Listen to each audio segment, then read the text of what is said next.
Hello everybody, welcome to रॉयजिक वे YouTube channel पर आपका स्वागत है, अभिनंदन है। ये वीडियो संबंधित है प्रेजेंट कॉन्टिन्यूअस टेंस के सिंपल सेंटेंसेस से, यानी एफर्मेटिव सेंटेंसेस से।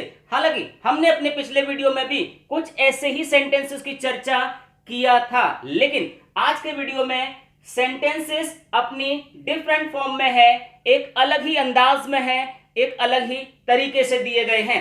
हमने पहले चर्चा किया था टाइप 1 का, आज हम चर्चा कर रहे हैं टाइप 2 और टाइप 3 का। हमने अपने पिछले वीडियो में चर्चा किया था कि यह बहुत आवश्यक नहीं है कि हिंदी सेंटेंसेस के लास्ट में यदि रहा है, रही है, रहे हैं जैसे फ्रेजेस आ रहे हैं, शब्द समूह आ रहे हैं, तो इट मींस कि वर्ब की फर्स्ट फॉर्म में हम आईएनजी लगाकर ही बनाएंगे। यह बहुत आवश्यक नहीं बनता है डियर स्टूडेंट। हमने ये भी कहा कि यह बहुत आवश्यक नहीं है कि वो आईएनजी के द्वारा बने, साथ में यह भी बहुत आवश्यक नहीं है कि हिंदी सेंटेंस के लास्ट में रहा, रही है, नहीं है, फिर भी वो प्रेजेंट कॉन्टिन्यूअस टेंस के द्वारा ही बनते हैं डियर स्टूडेंट। इन्हीं बातों के परीक्षण के लिए आज ये वीडियो आपके समक्ष प्रस्तुत है। ये वीडियो उन सभी स्टूडेंट्स के लिए, उन सभी लर्नर्स के लिए बेहद आवश्यक है जो तैयारी कर रहे हैं NDA, CDS, air force, SSC, CGL, MTS, TGT, PGT या सीटेट, एसटेट, सुपरटेट, जितने भी वनडे एग्जाम्स हैं,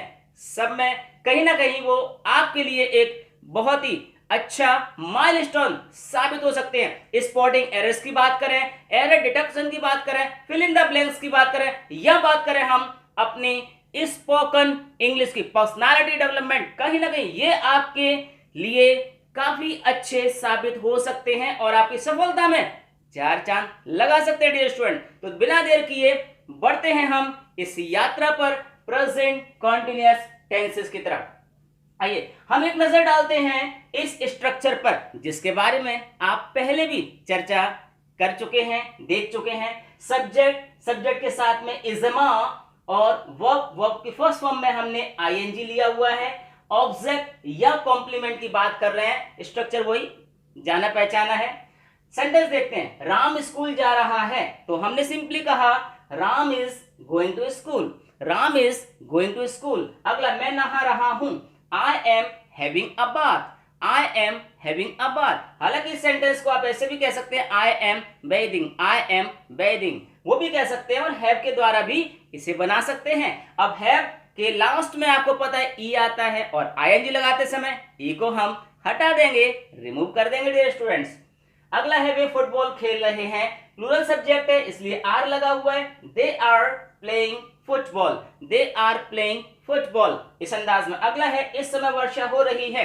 जितने भी ऐसे सेंटेंस होते हैं जिनमें सब्जेक्ट कहीं ना कहीं, ऐसे सेंटेंसेस में अगर हम बात करें मौसम संबंधी, तो इनका जो सब्जेक्ट होता है वो इट होता है डियर स्टूडेंट्स। इट से स्टार्ट करते हैं, जैसे इस समय वर्षा हो रही है, it is raining right now, it is raining right now, या it is raining this time, ये भी हम इसमें कह सकते हैं। ये तो था आपका ओल्ड इज गोल्ड के सेंस में, टाइप फर्स्ट के सेंस में। टाइप 2 देखिएगा, वह बेंच पर खड़ा है। अब यहां पर रहा है, रही है, रहे हैं, रहा हूं जैसे फ्रेजेस, शब्द समूह नहीं है डियर स्टूडेंट्स, इसलिए अब यहां पर देखना आवश्यक बनता है ही इज स्टैंडिंग। देखिए वही सेंस है, खड़ा हुआ है, इट मींस कि जो खड़े होने की प्रोसेस है that is continue, that is continue, और इसीलिए he is standing on A bench, he is standing on A bench. मैं कोट पहने हुए हूं, रहा है, रही है, नहीं आ रहा है यहां पर भी। I am wearing a coat, I am wearing a coat. बच्चे खेल रहे हैं, टाइप 3 है, ध्यान रखिएगा। अब यहां पर रहा, रही तो आ रहा है, लेकिन जो इंग्लिश वर्जन है उसमें आईएनजी का यूज हम नहीं कर रहे हैं डियर स्टूडेंट। जैसे बच्चे खेल रहे हैं, the children are at play, the children are at play, तो इट मीन्स कि जो प्लेइंग होना चाहिए उसमें हमने आईएनजी को रिमूव करके एट प्रपोजिशन अप्लाई कर दिया है, तो इसलिए ये बन गया एट प्ले।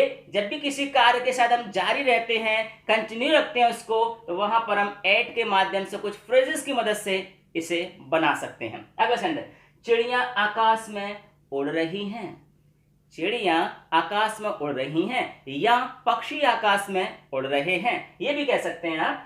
तो इंग्लिश हो जाएगा इसका the birds are on the wing in the sky.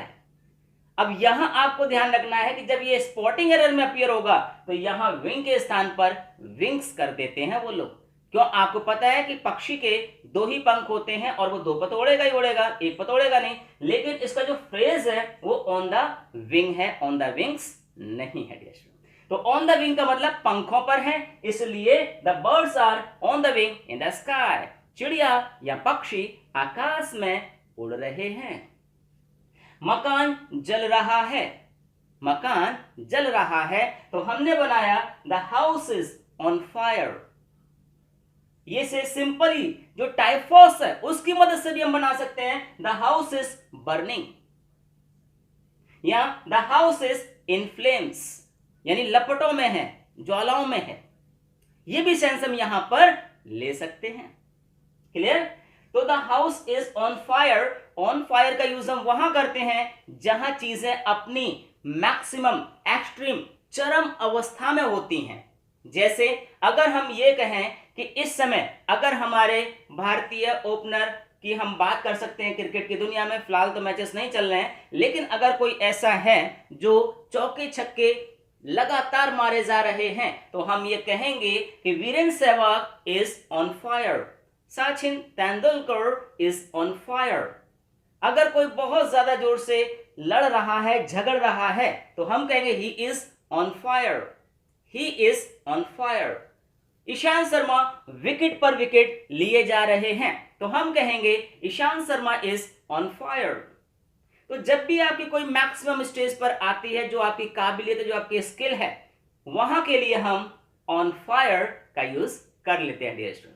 तो देखा आपने कि किस तरह से हमने टाइप 1, टाइप 2 और टाइप 3 की चर्चा किया हुआ है प्रेजेंट कॉन्टिन्यूअस टेंस के तहत। इसकी कुछ और पहलू हैं, इसके कुछ और रूल्स एंड रेगुलेशंस हैं जिनकी चर्चा हम आपके लिए करेंगे अगले वीडियो में। देखना बिल्कुल ना भूलिएगा, क्योंकि ये विशेष स्ट्रक्चर्स हैं और यहीं से कहीं ना कहीं स्पॉटिंग एरर्स वगैरह एग्जाम्स में अपीयर होती है, या जो हमारी न्यूज़पेपर वगैरह की लैंग्वेज है वो भी कहीं ना कहीं यहां से अपीयर होती है न्यूज़पेपर लैंग्वेज में भी, या कुछ अच्छी जो टेक्स्ट बुक होती हैं उनमें भी इस तरह से स्ट्रक्चर दिए होते हैं और आपके सामने ये एक समस्या के रूप में होता है। तो well dear students, this is all for today. आज के इस वीडियो में इतना ही, लेकिन जाने से पहले, चलने से पहले आज के फैक्ट ऑफ द वीडियो लेकर के हम उपस्थित हैं। हम आपको बताते चलें कि इंग्लिश की दुनिया में, अंग्रेजी में ये